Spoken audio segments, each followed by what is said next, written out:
Nous descendons un peu là chez le général Bernonville, ambassadeur de France.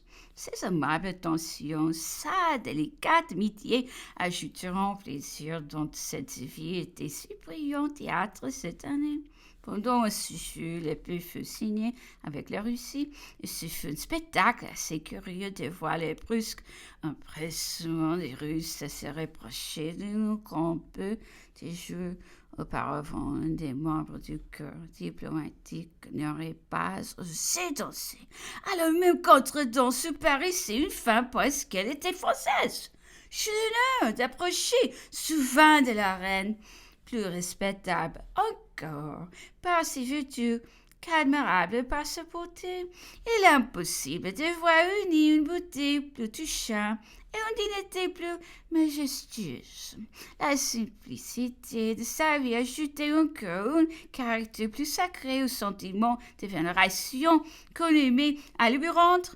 Nous l'éclame, nous entourage, tous les choux, on le rencontrait dans la voiture la plus simple et souvent à pied, quand le temps le permettait. Les habitants de Berlin, du moins beaucoup de gens de la queue, s'expliquaient alors avec une liberté souvent un peu sévère peu du souverain et sa famille, mais les plus légers plats nous a jamais simulé aux éloges dont la reine était l'objet entouré de ses enfants. Elle prodiguait sans affectation et avec une tendresse touchante les plus douces caresses. Ce n'est que peu les Français avaient à cette époque une grâce et un sentiment de préférence qui lui était conseillé par le politique, mais elle y mettait tant de grâce et de naturel qu'il fallait un peu de réflexion pour sentir qu'on le devait seulement un homme de français et non à ce mérite personnel. Près d'elle se trouvait alors la princesse de Mecklenburg, sœur de l'empereur Alexandre, éblouissante de beauté, mais qui déjà portait sur sa noble figure tous les caractères de la maladie dont elle mourut peu de temps après. Son regard et toute l'expression de sa physionomie étaient d'une mélancolie si profonde qu'elle semblait, en vous parlant, vous dire un dernier adieu. L'homme le plus singulier de cette cure était le prince Henri de Prusse.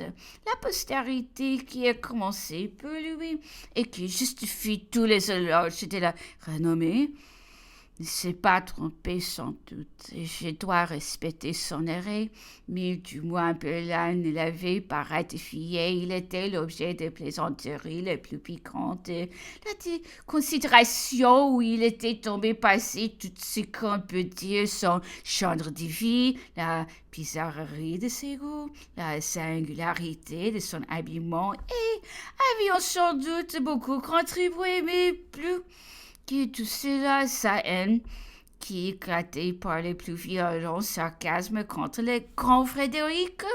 Louis Bonaparte était en même temps que moi à Berlin. Il a passé quelques jours à Rendsburg, ce jour habituel du prince. En revenant à Berlin, Louis, indigné, m'a rapporté ce propos que le prince lui avait dit à table. Vous avez une très haute idée en France de mon frère Frédéric. Dans quel heureux vous êtes, vous autres Français. Vous ne connaissez pas le secret de ses victoires. Il aurait dû passer sa vie à crier. C'était à cela qu'il a Dieu l'avait appelé.